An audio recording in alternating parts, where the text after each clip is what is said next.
Kim Chiu may mensahe matapos mapabilang sa celebrity top taxpayer ng kanilang lugar. Ibinahagi ng aktres na si Kim Chiu, na may lahing Pilipino-Chino, ang kanyang pasasalamat at karangalan ng mapabilang siya sa mga top taxpayers ng Quezon City sa larangan ng industriya. Noong Miyerkules 5 ng Marso, nagpost si Kim sa kanyang Instagram ng mga larawan na kuha kasama ang kanyang bagong parangal mula sa Bureau of Internal Revenue, BIR. Ipinahayag ni Kim ang kahalagahan ng pagiging responsable sa mga obligasyong buwis sa bansa. Honored to be recognized as one of the top taxpayers in the media industry. As responsible citizens, it's important to understand our tax obligations and how they contribute to nation building. Thank you, BIR, for this recognition.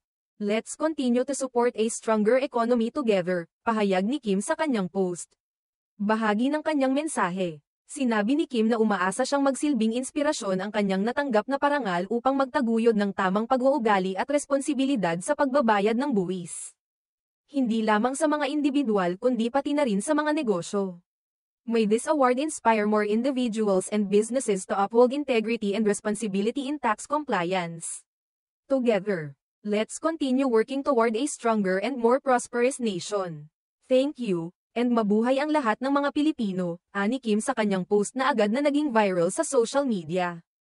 Sa kanyang post, nagpasalamat siya sa BIR sa pagkilala at binigyang diin ang halaga ng tamang pagtupad sa mga obligasyon ng bawat isa sa bayan upang makatulong sa pagpapalakas ng ekonomiya ng bansa. Ipinakita rin ni Kim ang kanyang pagiging masigasig sa pagpapakita ng magandang halimbawa sa iba. Upang i-promote ang tamang pagbabayad ng buwis at mga responsableng hakbangin patungkol sa pampublikong mga usapin. Ang kanyang mensahe ay nagpapaalala sa lahat na ang bawat isa ay may papel na ginagampanan sa pag-unlad ng bansa, at sa kabila ng pagiging kilala sa industriya. Mahalaga pa ring matutunan ng bawat isa ang tunay na kahulugan ng pagiging responsable sa lipunan, lalo na sa aspekto ng buwis.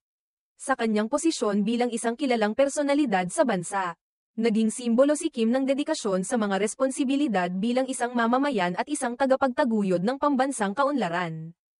Ang kanyang mensahe ay hindi lamang para sa mga celebrities kundi para sa lahat ng sektor ng lipunan na patuloy na magtulungan para sa isang mas matatag at mas maunlad na Pilipinas.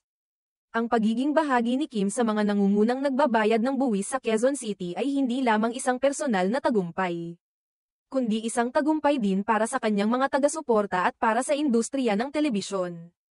Ipinapakita ng kanyang halimbawa ang halaga ng tamang pag-uugali at hindi lang pagiging modelo sa harap ng kamera, kundi pati na rin sa pagiging responsableng mamamayan ng bansa.